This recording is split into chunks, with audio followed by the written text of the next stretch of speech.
I went and I rented a jet ski down in Florida, and I pointed it towards the sun, and I made sure it was on a full tank, and I was there to write my RNC speech, and I just floored it. I just floored it directly into the sunset, and I waited until I got all the way down to half a tank.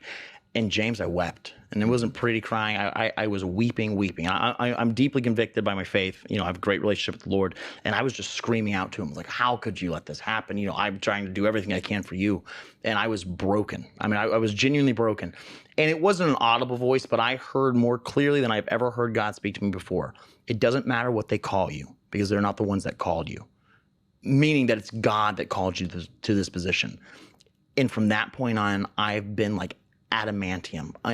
Whatever they call me doesn't matter to me. I've seen what these people cheer for. Their boos mean nothing to me. I have no love for them. They hate everything that I believe in. And then when they want to start saying the things that I think that they say, oh, well, this is what he believes in. I'm like, yeah, you're absolutely right. That's exactly what I believe in. I believe that we're supposed to have hegemony over the world. I believe that America is here to lead the way. And if you want to be in the way of that, then you're wrong. I'm here to look out for Americans and Americans' interests only. And so when they want to try and attack me for things that they think are going to play well with their base, it plays incredibly well with my friends, because that's exactly what we believe. But those media articles attacking you for killing kittens and all this bullshit, I mean, that hurts. That just hurt. And I think people need to understand you're a human being, and Right. and if you lose your ability to feel, you don't want to lose your soul.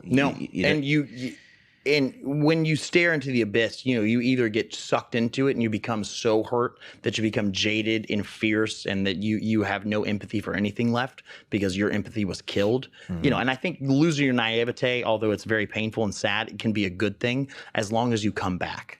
As long as you're able to get back. Well, being to naive, as Jordan Peterson reminds us, is being naive is not good. No, it's not good. Not good. But losing yourself and giving yourself over to the monster, to fight the monster they're sending at you. You don't want to become them. No. You want to be able to have the sword. And again, I'm stealing a lot of thoughts here from Jordan Peterson, but you want to have the sword. You want to know how to use it, and you want them to fear you using that sword. But you don't want to become a monster. That's what I think true masculinity lies. And I think they may want you to become that. Like when they came in your office and you put the thing in the dumpster, they want you to be them because you're a young tabula rasa. So you're on the jet ski, you're going towards the sun, you're weeping, you're hearing God talk to you.